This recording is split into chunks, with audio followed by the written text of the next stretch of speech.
katika hii wiki ambayo tunaenda kuelekea Pasaka, yani kumbukumbu ya kufa na kufufuka kwa Yesu. Kwa nini tunasherekea hii siku ya Pasaka? Lakini kuna kitu fulani nataka nikwambie ambacho kitaweza kukusaidia kwenye maisha yako. Pasaka inakamilishwa na kitu gani? Pasaka inakamilishwa na kitu gani? Au kwa nini Pasaka? Pasaka inamaanisha ukombozi. Ni siku ya kukombolewa sisi wanadamu kutoka katika dhambi. Tulikuwa tunafanya dhambi, tukakombolewa. Baada ya kukombolewa, sasa tunaishi maisha ya ushindi, ya furaha. Sasa ipo siri moja ambayo nataka nikueleze, ambayo inapatikana katika kitabu cha Yohana Mtakatifu sura ya 3 mstari wa 16. Ni eneo ambalo watu wengi sana wanalifahamu na wanalisoma sana. Yohana Mtakatifu sura ya 3 mstari wa 16. Biblia inasema, kwa maana jinsi Mungu aliupenda ulimwengu hata akamtoa mwanae wa pekee, ili kila mwamini asipotee bali awe na uzima milele.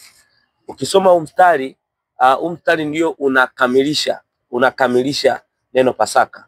Pasaka, Mungu alimtoa mwanae wa pekee afe msalabani ili kila amwaminie asipotee bali awe na uzima milele. Maana ya Pasaka inakamilika kwenye maisha yako kama umemwamini Kristo kuwa Bwana na Mwokozi wa maisha yako.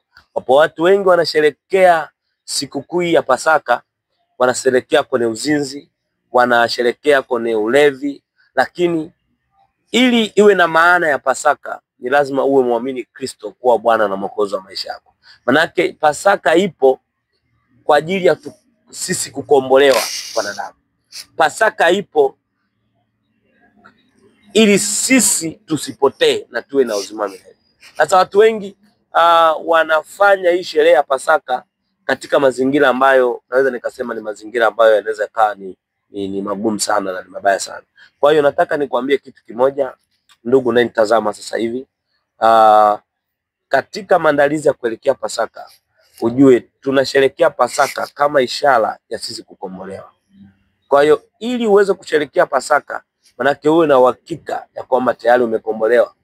Kwa maana Yohana 3:16 inasema, kwa maana jinsi Mungu aliupenda ulimwengu hata akamtoa mwanae wa pekee, ili kila mwamini asipotee bali awe na uzima milele. Kwa hiyo unatakiwa kujua kabisa ya kwamba ukiona umepotea kwenye maisha yako, ukiona una changamoto kwenye maisha yako, suluhisho la maisha yako ni msalaba. Suluhisho la maisha yako ni Yesu. Suluhisho la maisha yako ni Yesu. Ukimwamini tu utakuwa na uzima wa milele. Kwa hiyo nikutakie maandalizi mema ya Pasaka, lakini sababu kubwa ya Pasaka tunasherekea ukombozi wa maisha yetu. Tunasherekea kusamehewa dhambi. Na watu gani ambao watasamehewa dhambi? Ni wale tu waliomwamini Kristo kuwa Bwana na Mwokozi wa maisha yao. Kwa hiyo tiketi ya kupokea wokovu ni wewe tu kumwamini Yesu Kristo kwa kinywa chako na ukakiri ya kwamba ni Bwana na Mwokozi wa maisha yako.